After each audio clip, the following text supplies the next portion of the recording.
comportar-se no bonde, por Machado de Assis.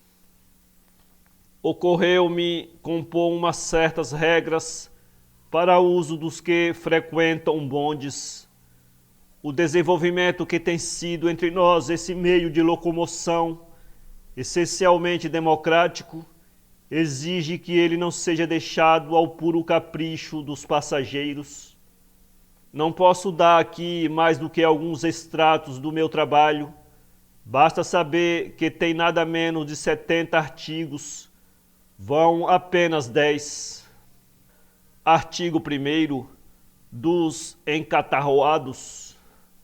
Os encatarroados podem entrar nos bondes com a condição de não tossirem mais de 3 vezes dentro de 1 hora e, no caso de pigarro, 4. Quando a tosse for tão teimosa que não permita esta limitação, os encatarroados têm 2 alvitres: ou irem a pé, que é bom exercício, ou meterem-se na cama. Também podem ir tossir para o diabo que os carregue. Os encatarroados que estiverem nas extremidades dos bancos devem escarrar para o lado da rua em vez de o fazerem no próprio bonde, salvo o caso de aposta, preceito religioso ou maçônico, vocação, etc, etc. Artigo 2. Da posição das pernas. As pernas devem trazer-se de modo que não constranjam os passageiros do mesmo banco. Não se proíbem formalmente as pernas abertas, mas com a condição de pagar os outros lugares e fazê-los ocupar por meninas pobres ou viúvas desvalidas, mediante uma pequena gratificação. Artigo 3. Da leitura dos jornais. Cada vez que um passageiro abrir a folha que estiver lendo, terá o cuidado de não roçar as ventas dos vizinhos, nem levar-lhes os chapéus. Também não é bonito encostá-los no passageiro da frente. Artigo 4. Dos quebra-queixos. É permitido o uso dos quebra-queixos em 2 circunstâncias. A primeira, quando não for ninguém no bonde, e a segunda, ao descer. Artigo 5. Dos amoladores. Toda pessoa que sentir necessidade de contar os seus negócios íntimos, sem interesse para ninguém, deve primeiro indagar do passageiro escolhido para uma tal confidência, se ele é assaz cristão e resignado.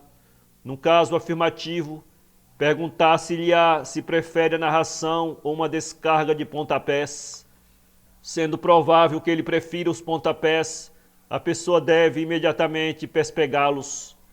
No caso, aliás, extraordinário e quase absurdo, de que o passageiro prefira a narração, o proponente deve fazê-lo minuciosamente, carregando muito nas circunstâncias mais triviais, repelindo os ditos, pisando e repisando as coisas, de modo que o paciente jure aos seus deuses não cair em outra.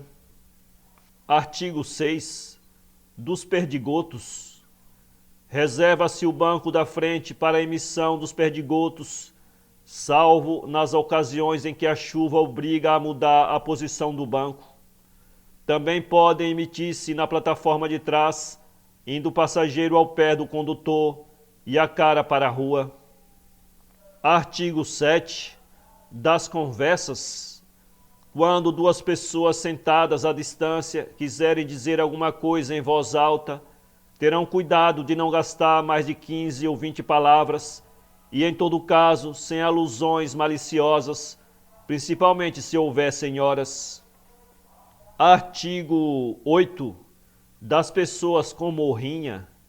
As pessoas com morrinha podem participar dos bondes indiretamente, ficando na calçada e vendo-os passar de um lado para o outro. Será melhor que morem em rua por onde eles passem, porque então podem vê-los mesmo da janela. Artigo 9. Da passagem às senhoras. Quando alguma senhora entrar, o passageiro da ponta deve levantar-se e dar passagem, não só porque é incômodo para ele ficar sentado, apertando as pernas, como porque é uma grande má criação. Artigo 10. do pagamento, quando o passageiro estiver ao pé de um conhecido e, ao vir o condutor receber as passagens, notar que o conhecido procura o dinheiro com certa vagareza ou dificuldade, deve imediatamente pagar por ele. É evidente que, se ele quisesse pagar, teria tirado o dinheiro mais depressa. Machado de Assis, 7 de julho de 1878. Para ler esta crônica, acesse www.poeteiro.com.